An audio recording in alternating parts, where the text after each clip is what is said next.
and welcome back to another English episode of the Life After SAE podcast.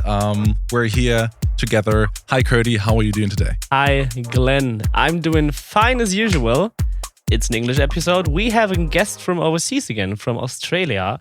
It's Marcos Micozzi. Hi, Marcos. Hello. Thank you so much for having me. How are you? Absolutely. Thank you. We're good. I'm glad this call is working out due to the time difference. You know, Germany and Australia, it's like 8 or 9 hours. You're in Byron Bay at the moment. Beforehand, I would like to give another shout out to Barry De Silva, who connected us on LinkedIn, right? Amazing. Legend. Yes. So if you're listening, thank you very much. Again, he's the manager at the SAE Institute Australia, and he connected us. So we're glad to have you on the show today. Thank you, Barry. Lovely, lovely. Marcos, right in the beginning, it's a tradition in our podcast. We will ask you 3 big questions. Mm-hmm. And yeah, that's how we get started. First up, who are you and what is it that you're doing? What's your profession and why are you doing that? Nice. Nice. All the hard questions. Let's see. Sure. So I'm an Argentinian Byron Bay based virtual reality and new media artist, an audio engineer. I actually just finished on Friday my Bachelor on audio engineering. Oh wow, congrats. Yes. Massive. So good. Why are you doing that? Why are you doing that? I read I read a book by Patti Smith, and it was all about why do we write? And the conclusion was because we can't just live. We have to do something. We have to do art. Oh. It's very profound. Oh, That is deep indeed. philosophical. Also, we have another, I just came to my mind, another reason we can give you congrats. You're from Argentina, right? Yes. Yeah, then congrats to the World Cup title. my Thank friend. you. Yeah, a lot happening this weekend. Yes, sir. Bachelor, World Cup. It's crazy, eh? So maybe, let's talk about it. So originally you're from Argentina and you moved to Australia to, I reckon, become a musician to study at the SAE. Would you like to talk about that first? How did that come about? Yes. So originally I moved to Australia just to, my sister lived here for 10 years. So I came to visit her. I had a working holiday visa, just doing the classic thing. And then my working holiday visa was about to expire. And a friend of mine just sent me, shout out to Pedro D'Agostino. He sent me this link and he's like, oh, there's this scholarship. You should apply to study at SAE. I was like, all right. I checked it out and I applied and then I got it. And it changed my life forever. Nice. So you've always been interested on the technical side of audio engineering? All right. But also you're a musician, right? With a background actually in Argentina, I studied architecture and arts, fine arts. What? Yeah. Wow. I didn't finish it. What happened? Life happened, Argentina. It's a hard place to live. Right. So, and also like I was all day, playing music. So I was like, well, I'll just try it in Australia, see what happens. And it worked out pretty well. Nice. I love to hear that. I was doing work and travel as well a couple of years back, just for a whole year. So I really know what you're talking about. And I love to hear that you stayed there up in Byron, which is a fun place to be. The SAE there is great. We also had a German engineer. His name is Stefan Lemke. He's pretty big in the German side of audio engineering. And he just loves it too. Let's talk about it. You went to the SAE Byron Bay. You're still studying, right? For 2 years? So, yeah. I did it in 3 years, actually. Oh, yeah, just like me. 3. Exactly. Slow pace. That's the best way, I reckon. All right. Starting out in 2020. Have you always wanted to become like a new media artist engineer the way you are now?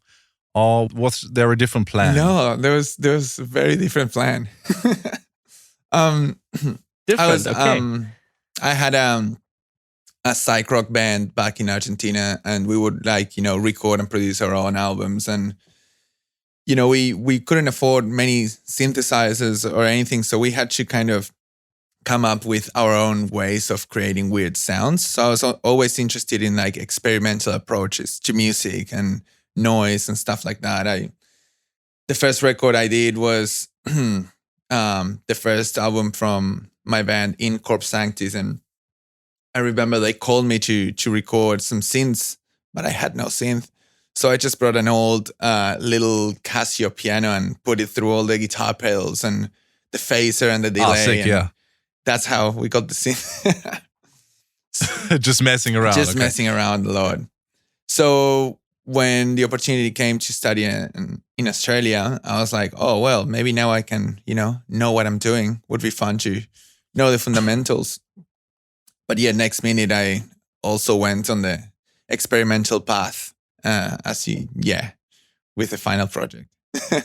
Right. You also won an award in the category of the best audio project at the SAE International Awards, which is pretty crazy as well. Congrats. Thank you so much. Yes. Germany was amazing. Let's dive in. What kind of project are we talking about? Tell us about it. Well, it all started with this. We were in class and they were talking about, feedback and how we have to avoid it. But then I had a teacher called Philippe Chambin who used that feedback to create organized sounds, right? So I was like, cool. All right, if it's a sound, what happens if I can organize it in a musical scale and perform with it? So I started spending time with the Neve Custom 75 and I realized that suddenly certain buttons will start acting like some things that were familiar. Like, for example, if I engage the low cut, it would be an octave pedal. Don't ask me why. Wow, that's weird. Yes. Really? Okay. I'm not kidding. Interesting. If you moved other stuff, it started being like a tuning. You could start tuning the sound. Then I was like, all right, well, the first channel is a C. The second is a D. So I did all the white keys of the keyboard. And then I started putting up the faders and I could do chords and I could do, even a solo in the high ones. It was crazy. How did they find that out? With a lot of free time and where are you high? Be honest.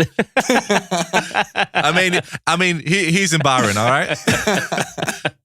No, but there's a video about it, about the whole process. So for everyone who's listening, if that's too abstract or too nerdy, because we don't want it to get too nerdy on this podcast, you can really check out the video. Link is in the show notes.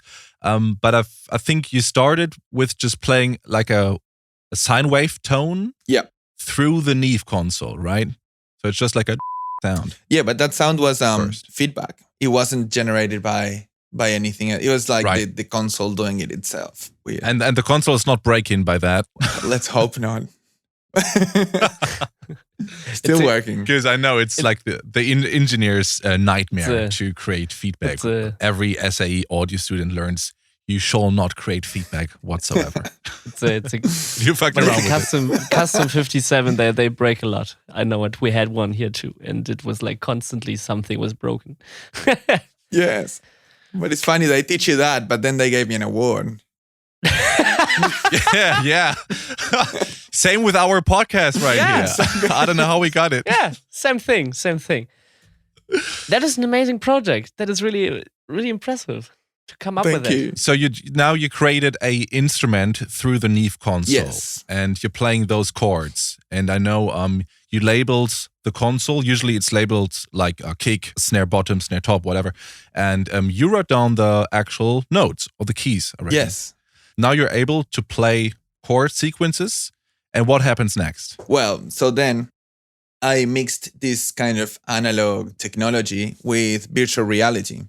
So I wanted to experiment, with like 3D sound, binaural sound. And all the plugins I could find were like, I had to use the mouse on my computer and kind of do first like the horizontal panning and then the vertical panning. And it felt just really unnatural to me. But then I attended one of the games masterclass for no reason at all. I don't know. And they showed us this software called Dear Reality, which is by Sennheiser. And they showed us that it's a software designed for post-production and how you could, move sounds with virtual reality. And that just something clicked to open my mind. I was like, what if I use that as a performance software? What if because the output is already 3D, so like the signals could come and I could move them live in space. So I then created an art installation where people would walk into a room and there would be a piano, and they would have wireless headphones, and I would be in the studio with the drum machine and making chords with the Neve synthesizer. And then people would have a jam with me on the piano. But then at the same time, I would be moving sound in space with my hands. So imagine playing the piano and then all of a sudden I moved the sound from in front of you to behind of you, and people were freaking out. That is crazy. Also, there's a video about it too. So kind of combining that analog technology with this emerging technology is what I think, Wow. got Right. And you're also collaborating with Sennheiser and Dear Reality. Yes. So I hit them up and with this proposal to explore the performance aspect of this software, and they were like, yeah, that sounds really good. And they gave me the licenses for free. So thank you, Dear Reality, because without them, it wouldn't have happened. Absolutely. And the team, the customer service team was amazing. Every time I had a question, they just were there helping me out. So shout out to them too. I can't say that about Avid. Sorry, because I know you're using Pro Tools too. So, of course, like you already realized, we did some research on you. And on LinkedIn, you write you're a VR audio engineer. Let's talk about VR. Is it the future of audio? Where do you see VR for yourself? Well, I think from my perspective as someone who wants to explore, art installations and sound installations, it's just an amazing tool because it has kind of a participatory aspect to it. I reckon the audience feels way more engaged, and usually it allows them to interact with the sounds way more. So at the moment, it's I think as it will evolve more and more, it will become more inclusive, and it will come to the point where people will be able to choose their own experience. So through VR, they will be able to make certain decisions along the way on the art installation, and that would give them a different experience, right? So it's not going to be the same experience for everyone. And I think that's extremely valuable from my point of view. And the possibilities it has with sound is just amazing with what you can do. I mean, we're really early at this point, so it's just going to get better and better. Yeah, it's a whole different way of interacting with the music. But again, on your art project we were just talking about, you were the one riding the journey with the joysticks in your hand. So the people could not do it by themselves, but you did it. Yes. Ideally, cool. in a future, they can all have the VR goggles, and I don't know, walk towards the sound or walk away from the sounds. Because at the moment, I'm like the center and the sounds happen around me, and they, regardless of where they are in the room, they get the same experience. But imagine if then they would be able to walk closer to a sound and further away from a sound. I think that opens a lot of possibilities. There's no right or wrong to it too. Same with 3D music, right? You can just pan stuff wherever you want to, and if it sounds okay, it is. So at the moment, your art project is more like spherical sounds and more like landscape sounds, I reckon. Do you plan on, because I know you're an artist, I checked out some of your band projects, I like them, and it's not traditional music, what you do with this project. Is the plan to maybe, use drums and other instruments on those projects as well? Yes, so that was kind of the first approach to this project. But then I did another installation where instead of using the Neve synthesizer, I had a session on Ableton. And I had all these analog gears. I had like heaps of rack synthesizers like the JV1080 and stuff like that. And I was processing it through like the Space Echo and things like that. And so I did the same. I did the same experience, but with multiple synthesizers and drum machines at the same time, just to see how VR would behave in an environment with like, multiple inputs instead of just a drum machine and a synthesizer. So that went well. after that, I decided, all right, let's try it with humans. You never stop. So I'm good friends with this band called Desmond Cheese, and I proposed to them to create an installation where they would be performing, and I would be processing the sounds through virtual reality live to an audience. And so they had this idea for kind of an ambient set that they wanted to play, and they thought it would be perfect to merge it with binaural sound. So then we did a show at a gallery in Lismore at Elevator RE, and I recorded what happened in that live performance. And then I thought, why does it have to end here? You know, what if we could recycle this performance and just go on with it? Of course. Go on with it. Because it's all about recycling in the end, like feedback. Nice, it's true. Feedback, it's true. Yeah. Feedback is something that's wasted, and it has potential.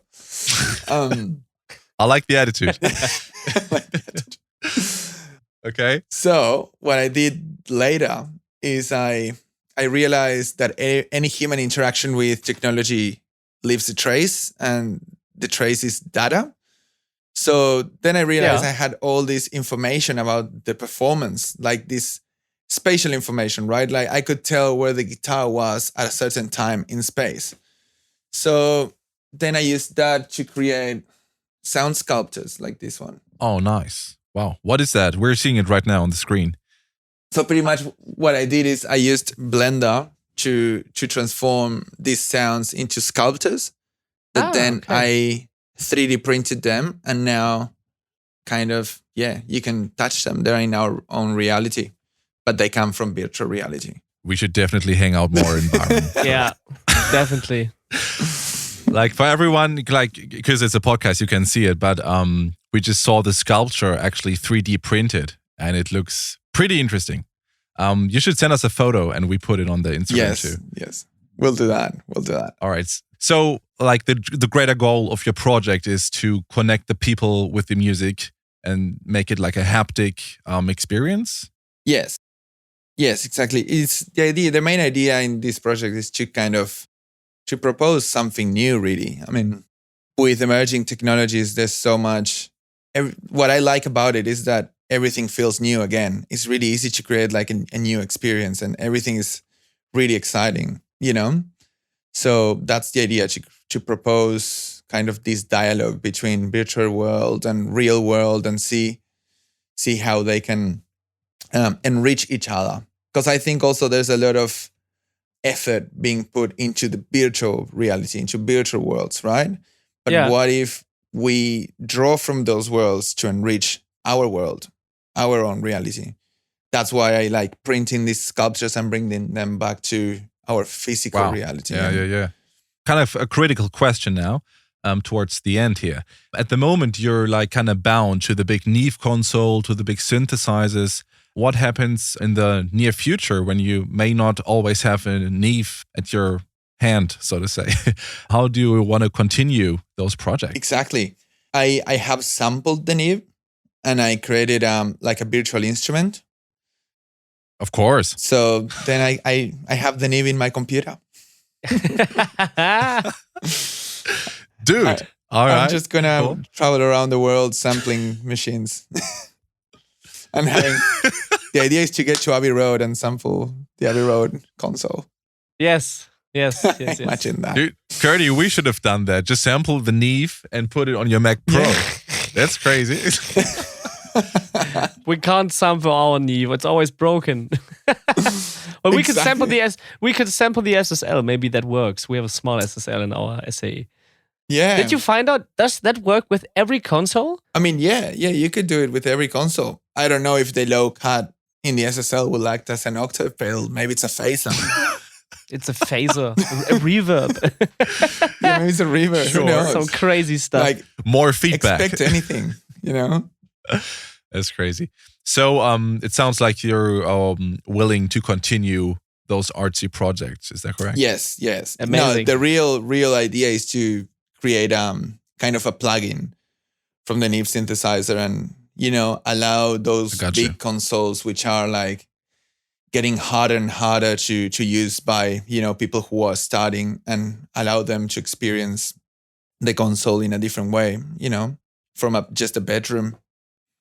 Whole way, new way of thinking, because everyone wants to become a mixing or mastering engineer or wants to work in game audio.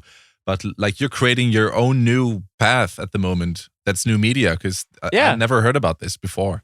It's pretty crazy. It's crazy, yes. I like it. Yeah, I like it. It's exciting, yeah. Amazing. So you're planning to, sorry, a bit business card is back right here.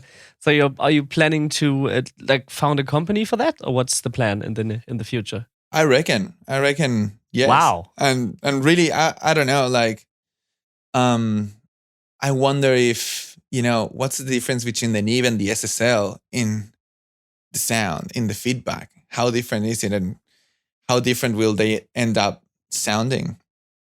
Or even another Neve Custom 75, because it's very temperamental, right? So like, even if it gets too hot after 5 minutes, it goes out of tune. So you constantly are like retuning it. Oh, really?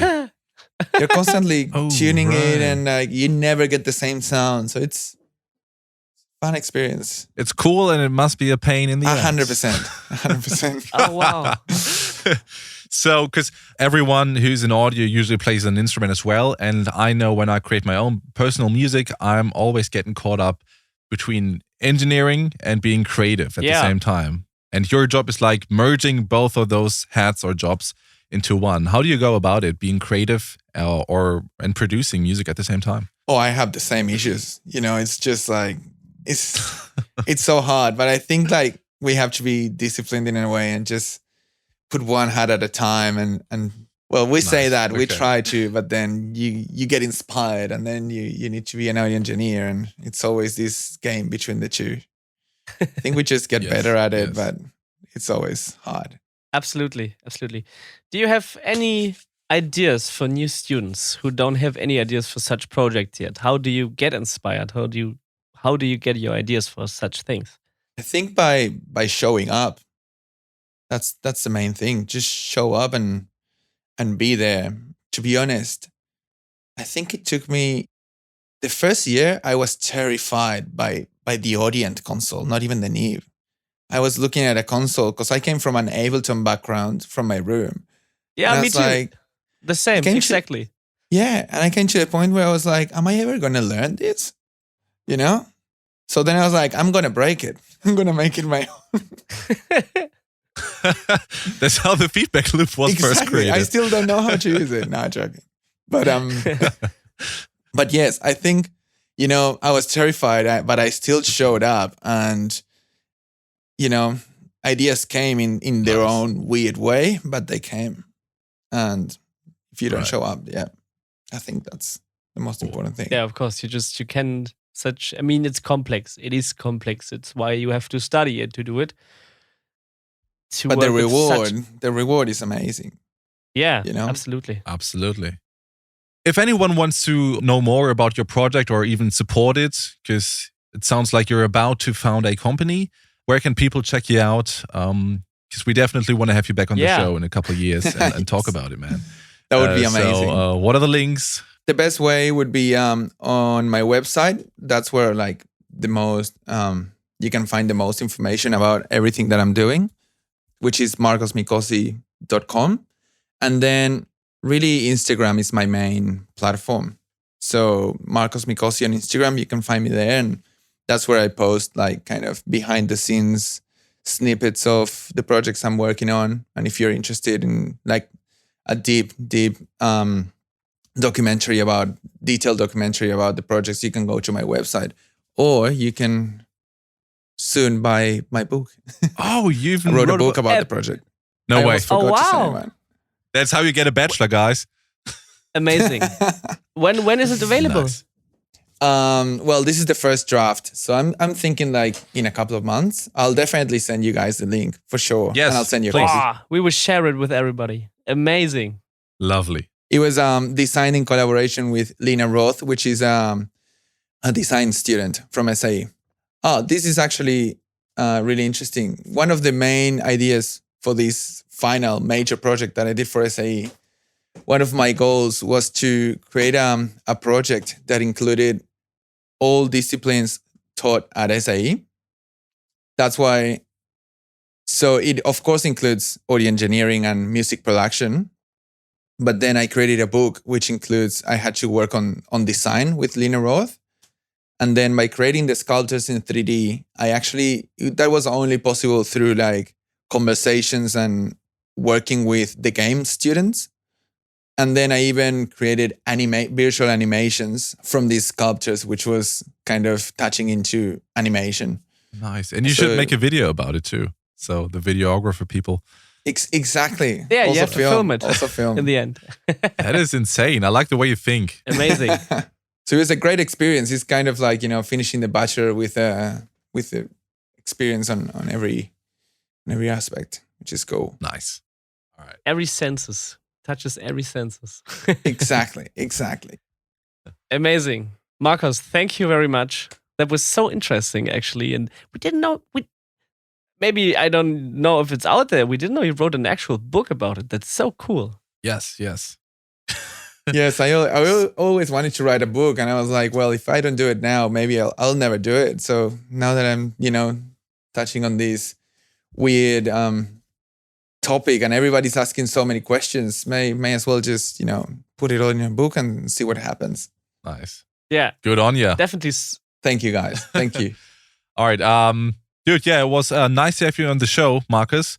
To everyone else, we hear you again in 14 days. It's probably going to be a German episode again, but we're working on getting more English-speaking people from all over the world. So, Barry, keep us posted. And if any American managers listening, you know what's up. Send us people. I said it before in German, and I'm going to threaten you now yet again. If you don't send any people, that has to mean you don't have any. Hot take. Exactly. I'll send you some people. Nice. Yes. No, actually, Australia is delivering. Yes. That's amazing. All right, everyone. It's a wrap. It's a wrap. Here in 2 weeks. Goodbye. Bye-bye. Thank you. Thanks for having me.